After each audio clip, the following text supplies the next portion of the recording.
Nalalaman na ni Tanggol na isa siyang Montenegro, anak siya ni Ramon.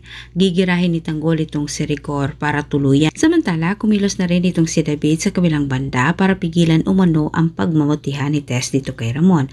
Sobrang nanghihinayang naman itong si Ramon dahil hindi siya ang nakapatay kay Olga. Kulang para kay Ramon ang nakitang tadtad lang sa bala ang katawan ni Olga at nagpakitang gilas naman itong si David. Ibinaon nito sa katawan ni Olga ang matalim.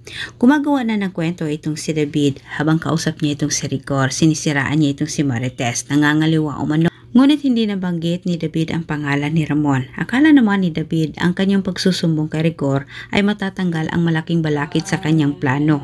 Sumbong ni David nakarating umano sa kanya na may kinikita si Marites. Sa ginawa ni David, tilang maabutan ni Tanggol itong si Rigor na sinasaktan si Tess.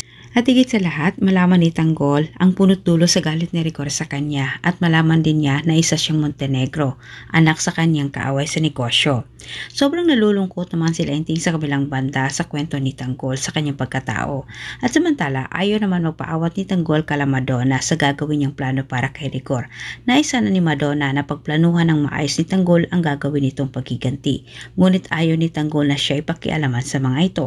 Sa kabilang banda, agad namang kinumpronta ni Rigor itong si Marites patungkol ito sa panlalaki. Nagulat si Marites at nabigla din siya. Lalo siyang nagtataka kung paano umano nakarating kay Rigor ang pagkikita nila ni Ramon.